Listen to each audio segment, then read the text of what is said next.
আসসালামু আলাইকুম ভিউয়ার্স, আশা করি সবাই ভালো আছেন, সুস্থ আছেন। আজকের ভিডিওতে এইচপি এলিটবুক 2560 ল্যাপটপের র্যাম কিভাবে আপগ্রেড করবেন সেটা দেখাবো। আশা করি ভিডিওটি আপনাদের উপকারে আসবে। এটা একটা পুরাতন ল্যাপটপ। তো আমরা এই ল্যাপটপটির র্যাম আপগ্রেড করব।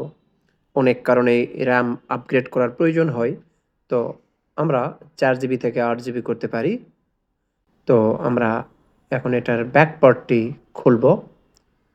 আমরা এভাবে ল্যাপটপ রেখে এখানে লক আছে, লক দুটা সরাই দিয়ে ব্যাক পার্টটা খুলে নেবেন। এখানে কোনো স্ক্রু নেই, অতি সহজেই খোলা যায়।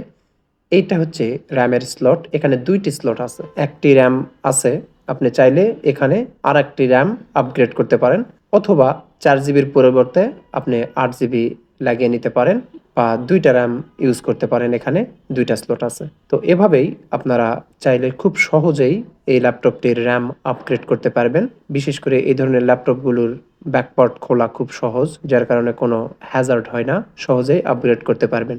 র্যাম আপগ্রেড করার ক্ষেত্রে খেয়াল রাখবেন, আপনার যদি 4 জিবি থাকে তাহলে আর 4 জিবি দিতে পারবেন, 2 জিবির সাথে দিবেন না।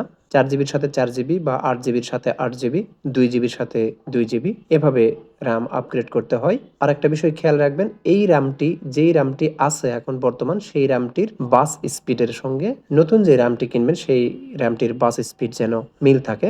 এভাবে র্যাম আপগ্রেড করতে হয়। তো ভালো থাকবেন, সুস্থ থাকবেন।